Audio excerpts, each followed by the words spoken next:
We are on a little bit later, but that's the flexibility of what we do. Sometimes we have to adjust our schedules, and it kind of works that way. You just never know when we're going to pop on. But good morning, everyone. It is Friday, and you know what that means. It is Fantabulous Friday. This is Carroll-Sue, aka Naughty Bus, live from Charlton, Massachusetts this morning with TwoSistas. Hey, good morning, everyone. It's Janice, aka Wellness Diva 5.0, trying really hard to balance my laptop on my lap, reporting to you live from Charlton, Mass. Who would have thought? How cool is that we are both actually in the same city, Charlton, little town in Massachusetts, about 50 miles west of Boston. She's on the back porch and I'm on the front porch because we didn't want to have some weird echo going on. So it is cool. She met me up here. We are visiting for a very special weekend.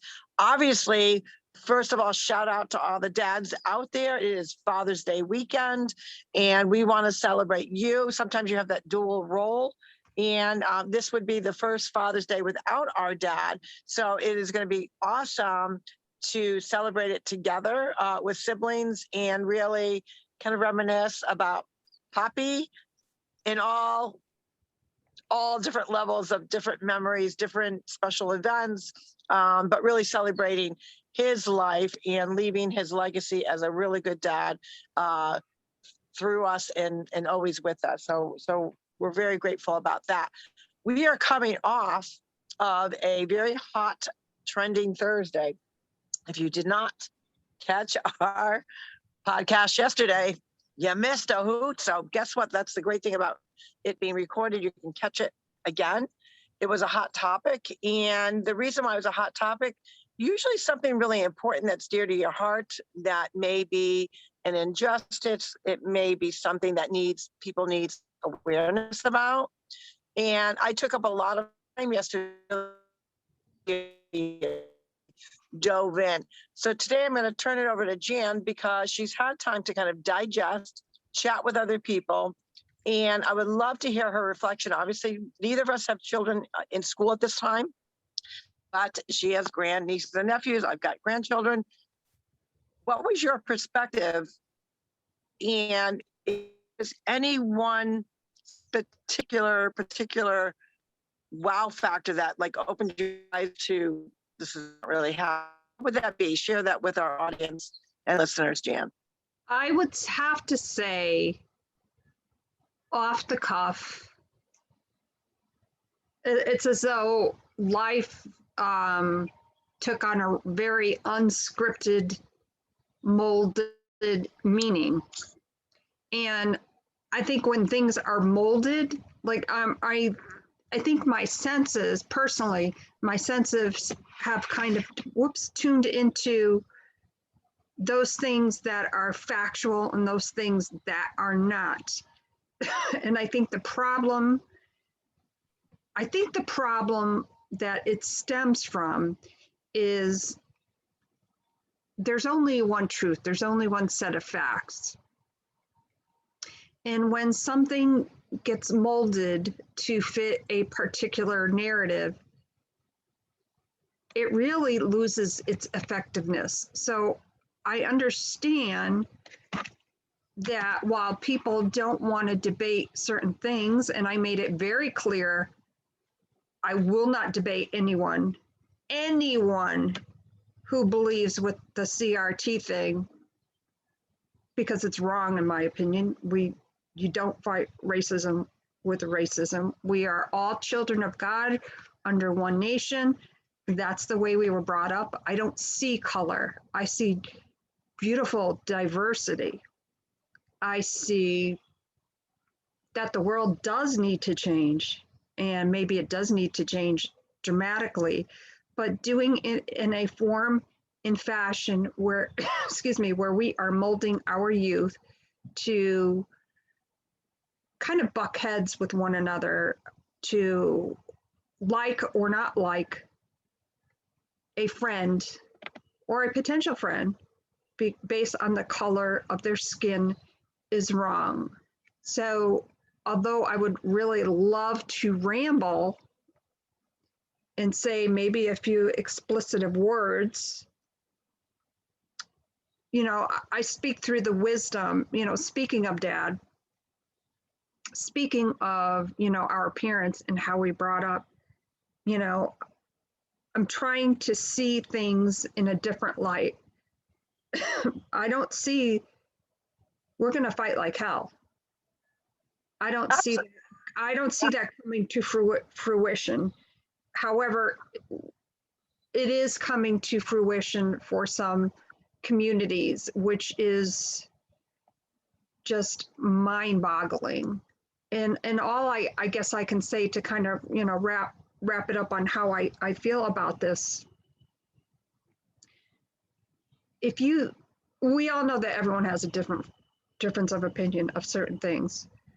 The facts are the facts, and if you're going to mold them to fit a narrative, if you are going to say that something like that is okay when it's not okay, realistically, you're not being realistic. You are not falling into that, you know, this upcoming generation is our future.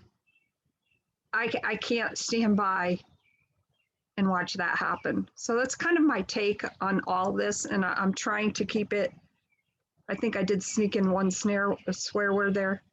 I'm trying to keep it clean as much as possible.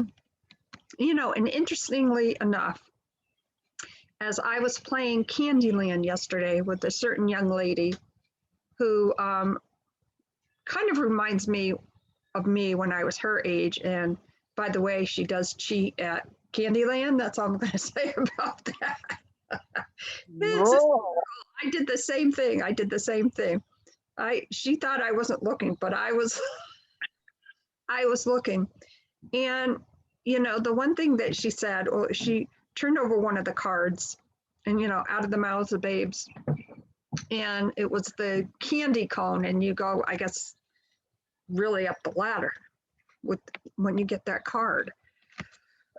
And she said, it looks like, you know, it kind of looks like chocolate ice cream on the cone. And I said, yes. And without prompting her, she said, you know, that, you know, God loves all his children. And we have white children and we have black children and we have Asian. This is, oh, there she is, Princess RaeRae. Can you say hi to everybody? Hi, sweetie. How about you? Can you use your voice? Say good morning, everyone. She's in the back, but you can say good morning. Talk out loud. Good morning. Say good morning, world. Good morning, Mom. Good girl.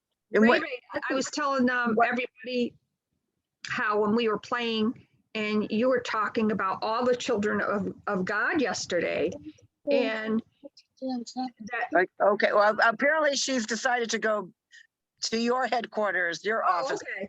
So she's heading your way. Go ahead. She goes, I'll be right back. So I think she's heading your way. Funny. I think she's heading your way.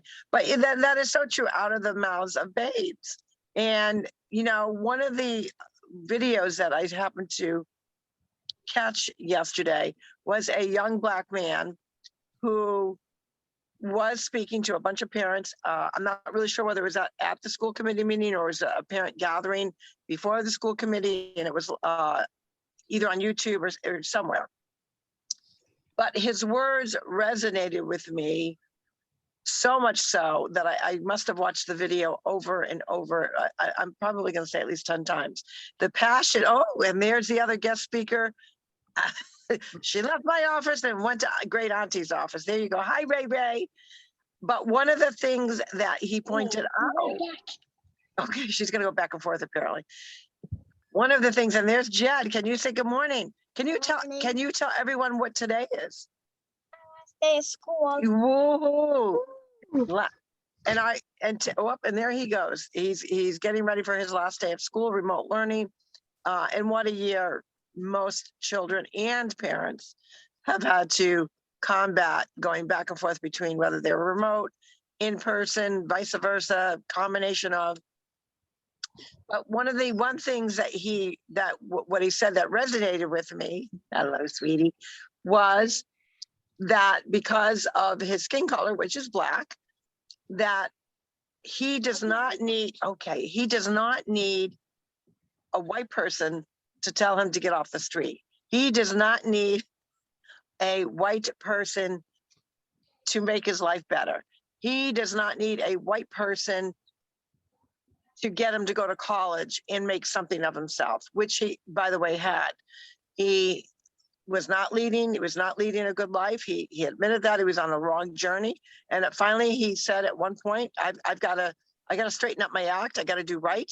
And I got to be a productive person in society and community. And he was indignant. He was indignant over the premise that because his color of his skin is black, that he was oppressed.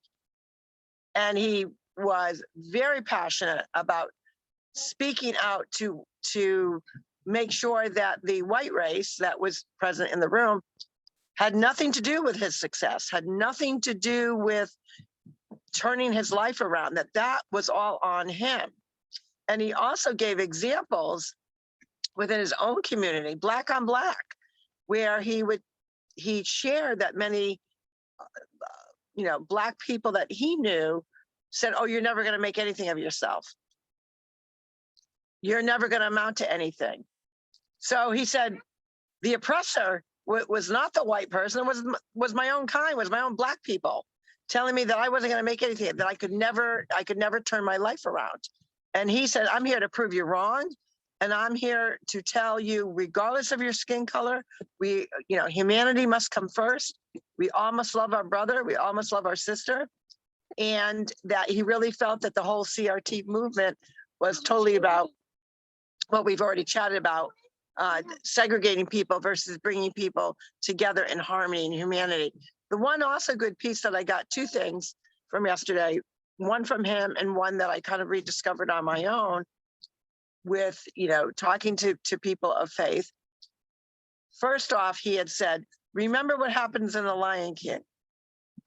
He said, the lion goes out to the woods to find his baby, and that there's a phenomena with animals that they will do anything to protect their young, anything. And that's what parents need to do today. He was very passionate. The one piece that I reinvigorated was humanity. We're so redeemable. We truly are. And that's the blessing of having faith and looking at humanity in a positive way, is that knowing that we can do better, that we can learn from our mistakes, our past and present, because in the present we're going to make mistakes as well. And so the one good piece about that was reigniting that we are a good people. It's not about the color of our skin. It's about our character. It is about what we can do for our fellow man and always being kind and living by that golden rule. So to all the school, this is my message, and then we'll close out, and Jan will close it out. To all the teachers that are out there, to all the superintendents that are out there, to all the school committee and ed board that is out there, remember who the taxpayer is. You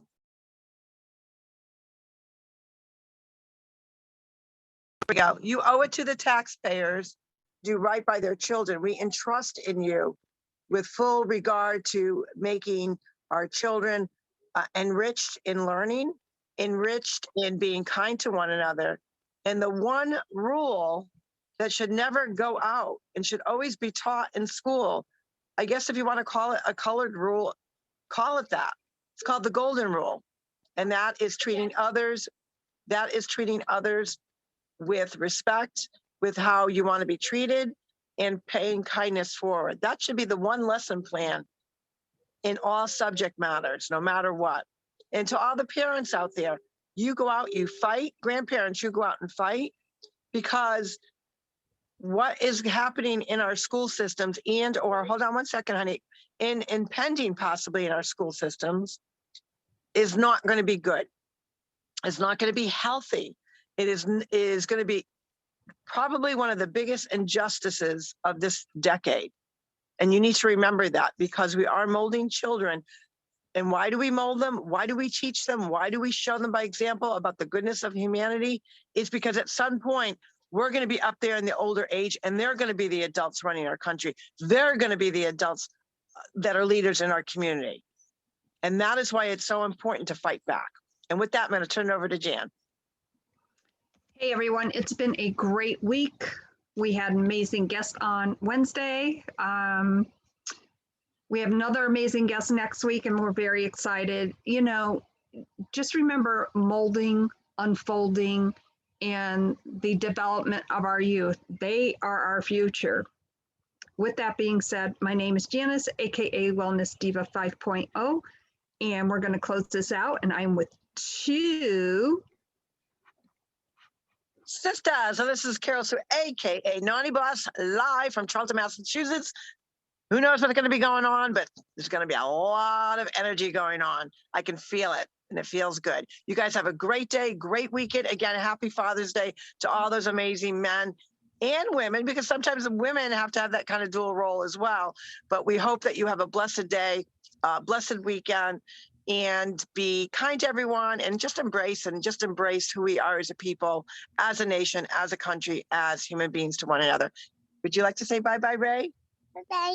Can you tell everyone to have a good weekend? Your weekend. Bye. Take care, everyone. We will see you Monday for Mindset Monday. Bye, everyone.